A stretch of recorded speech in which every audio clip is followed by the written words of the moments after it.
élèves lycéens, bonjour et bienvenue dans ce site de cours d'enseignement à distance. Donc là, il s'agit de cours de français réservés pour les classes de 3e lettres et philosophie, plus les classes de terminale lettres et langues étrangères. Notre première séance donc, sera consacrée à l'objet d'étude numéro 3 qui porte sur le texte exhortatif, autrement dit l'appel. Donc notre séquence d'enseignement est intitulée comme suit: lire et produire des textes exhortatifs pour inciter le destinataire à agir. Notre séquence d'enseignement s'effectuera en 2 temps. Tout d'abord, on verra la compréhension de l'écrit. Dans cette première partie, nous allons aborder la situation de communication et l'enjeu d'un appel, puis on verra la structure d'un appel et pour finir, les ressources linguistiques ou les procédés de langue mis en œuvre ou investis dans un appel ou pour produire un appel. Puis, en deuxième partie, nous allons découvrir, donc vous allez découvrir 2 sujets inducteurs, un qui va porter sur le compte rendu critique, le deuxième c'est sur le sujet de production libre. Bien entendu, ces 2 sujets seront suivis d'une situation d'intégration et d'une grille d'écriture, donc spécifique pour ces 2 types d'écrits.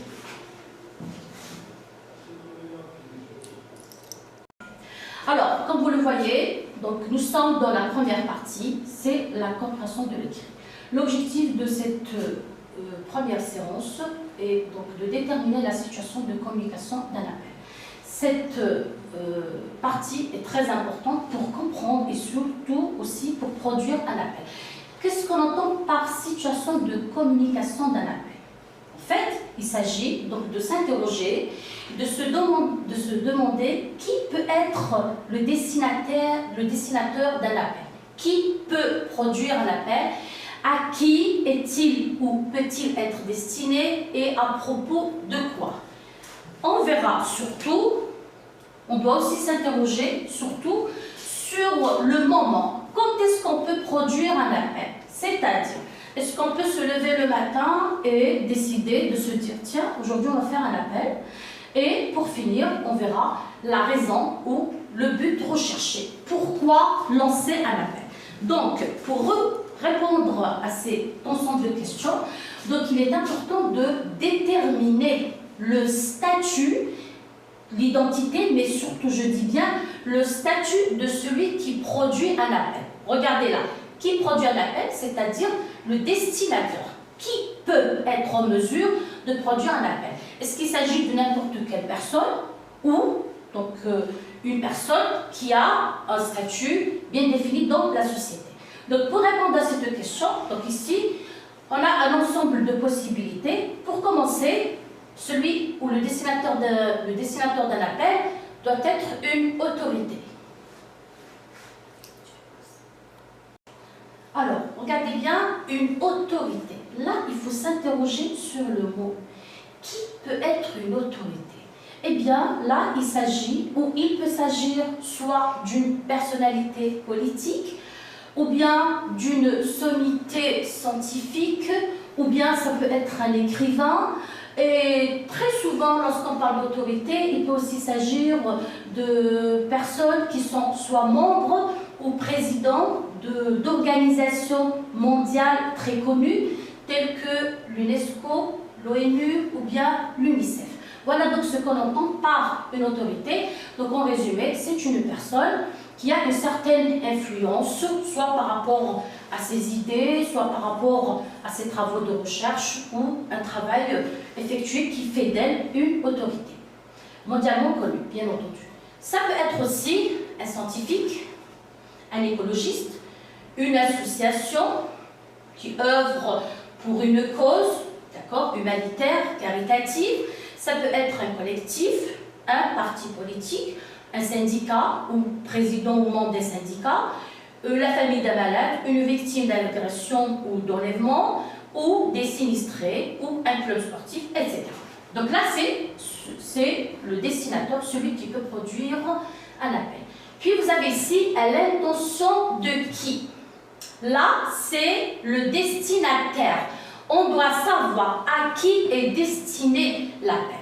Donc, l'appel, il peut être destiné, là, il faudra retenir une chose, très souvent, l'appel n'est pas destiné à une personne, il est très souvent destiné à un groupe, à un collectif, une communauté. Ça peut être donc la population, ça peut être des consommateurs, ça peut être des commerçants, des malades, des électeurs, des travailleurs, des âmes charitables, des bienfaiteurs, des autorités. Exemple, on peut s'adresser au président, ici l'autorité, donc à la tête, ça peut être le président du l'APC, ou bien au Wali, ou bien donc tout simplement au président d'un club ou autre. Ça peut être les supporters, ou enfin, ça peut être aussi les étudiants ou les élèves, etc. Maintenant, l'appel doit se faire à propos d'un sujet, c'est-à-dire un thème. Et très souvent, ces thèmes-là, retenez, ils peuvent être liés soit à l'environnement, d'accord? Donc, quand je parle d'environnement, ça peut être des catastrophes écologiques, telles que les séismes, ça peut être, comme en ce moment, nous sommes en train de vivre une crise planétaire qui est celle de la pandémie liée au Corona-19. Ok? Ça peut être aussi, donc ça peut concerner aussi, ici comme c'est montré, vous le suivez avec moi, donc ça peut être pour la protection contre une maladie, contre la drogue, la cigarette, protection des personnes âgées, protection de la nature des animaux, aide aux malades, élections, rencontres sportives, artistiques. En gros, retenez le sujet, donc c'est un sujet lié, donc on l'a dit, soit à l'environnement, soit ça peut être aussi un thème social. Exemple, s'il s'agit d'une catégorie de la société telle que les handicapés, ça peut être cela. Ça peut être aussi, pour finir, un thème lié à l'éducation. C'est ce que fait par exemple l'UNESCO. Là, on arrive à une question, donc un point très important dans l'appel. C'est où et quand. Donc, lorsque je détermine la situation de communication d'un appel, je dois m'interroger sur le moment. Quand est-ce que je peux faire un appel? Est-ce que je me lève le matin, je me dis, tiens, aujourd'hui je fais un appel? Eh bien non. Lorsqu'on fait un appel, c'est très souvent suite ou lors d'une, on l'a dit précédemment dans le thème, donc un thème lié à l'environnement. Et là, comme vous le voyez, ça peut être lors d'une épidémie ou, comme je l'avais dit tout à l'heure, d'une pandémie. On est en train de vivre cette situation de crise. Ça peut être aussi lors d'un pic de pollution, c'est-à-dire la pollution qui atteint son sommet, son degré extrême, ou une catastrophe naturelle, exemple les inondations, les séismes, ou bien ça peut être aussi lorsqu'il y a au sein de la société ou d'une communauté la famine ou la pauvreté, lors d'un kidnapping, etc. Ça, c'est pour le moment et pour le lieu. Donc, ça peut se faire donc, dans un pays, dans une région, dans une ville ou dans un endroit précis. Bien, maintenant, comment? Dans cette situation de communication, vous avez aussi comment doit répondre à cette question. Donc, l'appel, il peut se faire à travers un canal de diffusion. Alors, très souvent, on pense à la presse, il peut se faire à travers la presse, mais il peut se faire également, on utilise ces moyens qui sont très employés parce qu'ils sont très efficaces aussi. Vous avez les moyens audiovisuels, à savoir la télévision, la radio ou de nos jours l'Internet. Et pour finir, il y a certains appels aussi qu'on trouve par voie d'affichage. Donc sur des murs, on les trouve donc sous forme de grandes affiches. Et pour finir, la question finale, pourquoi? Donc là, pour répondre à cette question, vous devez retenir une chose qui est très importante. L'appel doit atteindre ou avoir un objectif bien défini. Alors, parmi ces visées, vous avez tout d'abord, je lance un appel dans un but précis qui est celui de sensibiliser d'informer, de mobiliser un maximum de personnes et d'éveiller les consciences. Il peut aussi avoir pour objectif le respect des consignes de précaution et de sécurité. On peut le faire également dans le but, exemple dans le cas de catastrophes naturelles ou écologiques, donc le but de collecter, c'est-à-dire de récolter de l'argent, des vêtements, de la nourriture, du sang. Donc là, il s'agit donc de matériel à récolter, d'accord? Ça peut être aussi dans le but de protéger la nature, protéger les plus fragiles, les malades, etc. Et on n'oubliera pas la deuxième, on va dire ici, bon, c'est inscrit en dernière position, c'est-à-dire là, c'est la deuxième intention communicative importante de l'appel, en plus de la sensibilisation. Vous avez l'exhortation. Lorsque je lance un appel, je poursuis un objectif, celui d'inciter à agir, d'exhorter, exemple ici, les supporters à soutenir leur club, exhorter les électeurs à voter. On peut aussi lancer un appel pour exhorter les citoyens à venir en aide aux sinistrés, par exemple lorsqu'il y a un tremblement de terre ou lors d'une autre catastrophe naturelle ou écologique. Voilà donc pour ce qui est de la visée. Alors, dans cette deuxième partie, alors en numéro 2, nous allons donc découvrir le deuxième objectif de cette première séance de la compréhension de l'écrit. Il s'agit de repérer la structure de l'appel. Donc, on va découvrir là, à travers ce tableau, de manière théorique, la structure, c'est-à-dire le plan du texte exhortatif ou d'un appel. Alors, il faut comprendre que l'appel se compose de 3 parties, 3 principales parties. La première partie est dite informative ou expositive, puis on verra à quoi elle sert. La deuxième partie est dite argumentative, donc excusez-moi, elle n'apparaît pas là.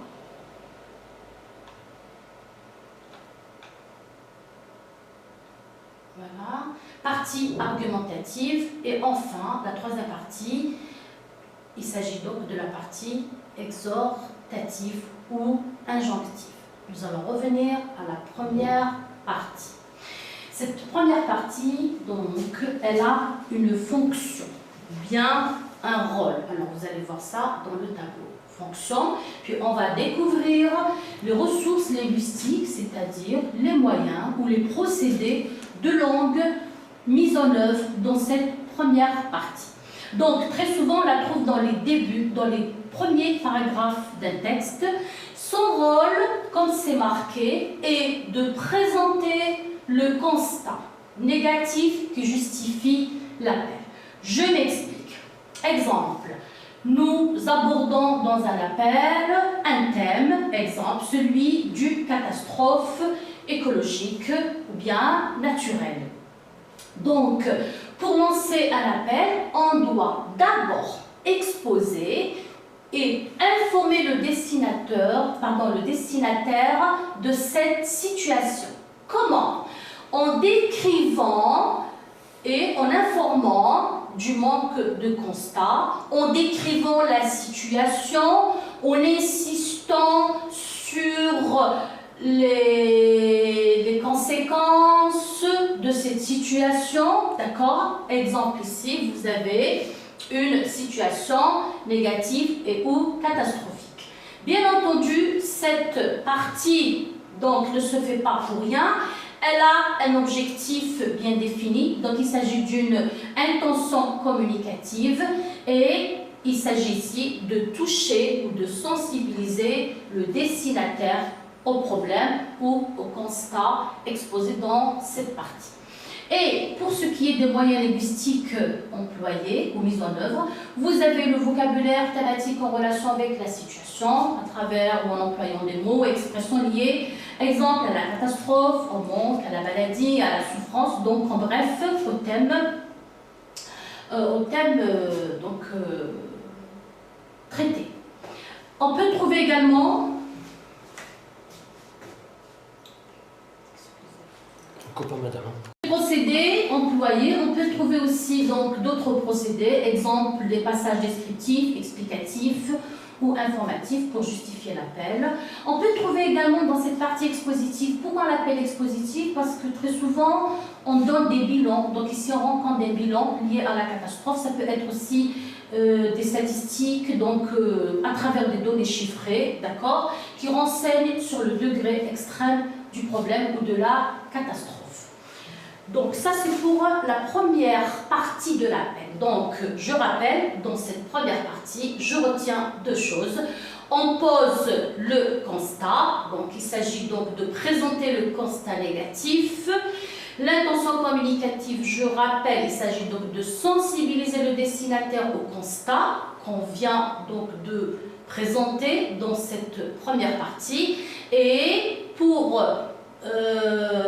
présenter tout cela, on recourt donc à des procédés, le vocabulaire en relation avec le thème, des procédés descriptifs ou passages descriptifs, explicatifs, ainsi que des données chiffrées. Très bien.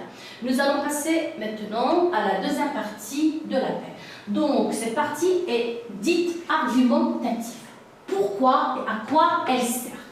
Pourquoi l'appel argumentatif et quelle est sa fonction? C'est ce qu'on va découvrir. Donc là, on est toujours dans la théorie. Donc cette partie, elle est censée comporter ce qu'on appelle la prise de position ou l'opinion du destinataire, c'est-à-dire de celui qui lance l'appel. Dans cette partie, une fois qu'il a exposé et fait le constat, il cherche à convaincre le destinataire de cette situation négative qu'il vient d'exposer. Et comment il procède? Donc, il peut marquer sa prise de position, d'accord, ou montrer son opinion, et il va renforcer cette prise de position par des arguments et des exemples qui sensibilisent à la nécessité du changement. Elle comporte aussi, parfois, elle peut comporter aussi, parfois, des énoncés au conditionnel, ici avec l'emploi de l'expression de conditions, si plus conditionnelle, pour mettre en garde. Donc, je le répète, le but de cette partie, c'est de convaincre et de persuader le destinataire de la nécessité d'agir pour remédier au problème exposé dans la partie expositive. Et pour ce qui est des procédés mis en œuvre, vous avez le champ lexical en relation avec le thème traité. Alors ici, vous avez, exemple, pour souligner la gravité de la situation, on peut recourir au lexique péjoratif. Et pour montrer son opinion ou l'appuyer à travers des arguments. Alors, dans cette partie, revenons au procédé linguistique employé, dans cette partie dite argumentative. Donc, retenez, on a déjà dit le champ lexical en relation avec le thème considéré. Donc, on a parlé de lexique péjoratif. S'il s'agit donc d'une situation où on veut souligner la gravité de la situation, donc on recourt à ce vocabulaire dépréciatif.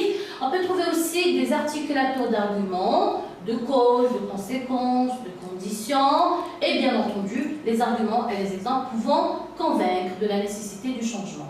Et pour finir, on peut aussi trouver des images de discours pour comparer et convaincre. Donc, cette partie, elle a un but bien défini, on l'a dit. Retenez ce but, donc chaque partie a une intention communicative propre à elle. On l'a dit dans la partie expositive, il s'agit de sensibiliser. Pourquoi je fais le bilan? Pourquoi j'expose? Pourquoi j'insiste sur la gravité de la situation? C'est pour toucher le destinataire. Pour qu'il intervienne en situation d'appel, le destinataire doit être touché. D'accord? Et dans cette partie, une fois que j'ai réussi à atteindre mon objectif en le sensibilisant, je dois intervenir pour rechercher un deuxième objectif ou un deuxième but. Il s'agit de le convaincre et de le persuader de la nécessité d'agir, d'intervenir pour changer la situation, et ce, en faisant appel à ces procédés qu'on vient de voir. Puis, suivez. avec moi la troisième et dernière partie. Il s'agit de la partie exhortative ou injonctive. Alors, cette partie-là, donc c'est la dernière, elle intervient vers les derniers paragraphes du texte, d'accord? C'est la troisième partie, donc, de cette structure qui comporte l'appel proprement dit, c'est-à-dire l'appel est exprimé de manière explicite sous forme d'arguments injonctifs ou de solutions concrètes à appliquer sur le terrain et exprime l'objectif global de l'appel. Les moyens employés dans cette partie donc, sont un ensemble de procédés qu'il faudra connaître, qu'il faudra retenir et qu'on va retrouver tout à l'heure en situation d'un texte qu'on va aborder et étudier. Alors, parmi ces procédés, retenez, vous avez les indices de présence explicite et d'implication directe de l'auteur de l'appel. Et ces indices-là donc, sont exprimés à travers l'emploi de la première personne. Ça peut être la première personne du singulier ou du pluriel. Donc vous avez je, nous, on, nos, notre, enfin tout ce qui renvoie à l'énonciateur ou des indices liés au destinataire, vous, votre, vos, etc. On retrouve également d'autres moyens. Parmi ces moyens, vous avez ce qu'on appelle les verbes performatifs.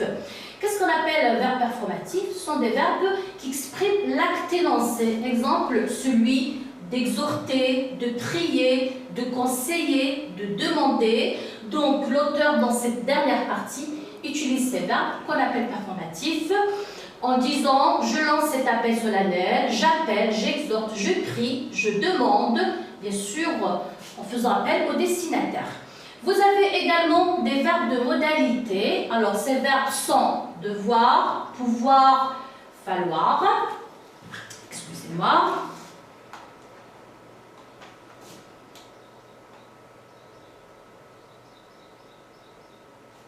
Et on avance un peu dans la découverte de ces procédés. Donc, vous avez les verbes de modalité. On retrouve également des relations logiques. Parmi les liens logiques très employés dans cette partie, vous avez la relation logique de conséquence, d'accord, où l'auteur, une fois qu'il a fini avec la partie argumentative, il va intervenir en disant « c'est pourquoi ». Pour toutes ces raisons, et il va également exprimer la relation logique de but avec les outils appropriés. Là, vous avez la préposition pour qui peut être suivie du mode infinitif ou d'un substantif, c'est-à-dire un nom ou un GN, c'est-à-dire un groupe nominal. On peut trouver aussi la locution prépositive afin de qui est suivie d'un infinitif, afin de est toujours suivie d'un infinitif. Ça peut être aussi la locution conjonctive pour que, afin que, qui sont employées du mode du subjonctif. Et pour finir, on peut aussi exprimer le but en utilisant l'expression dans le but de suivi d'un infinitif. Et pour finir avec ces procédés de langue, vous avez l'emploi de l'impératif présent et du subjonctif présent. Cette partie, comme les deux autres parties, a aussi une intention communicative très importante à retenir. Il s'agit donc, quel est le but recherché du destinataire ici? Il s'agit d'exhorter et d'inciter à agir. Voilà.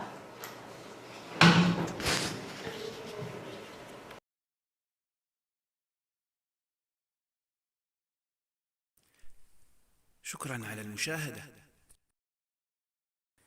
لا تنسوا الاشتراك في القناة، الضغط على الجرس، الإعجاب بالفيديو.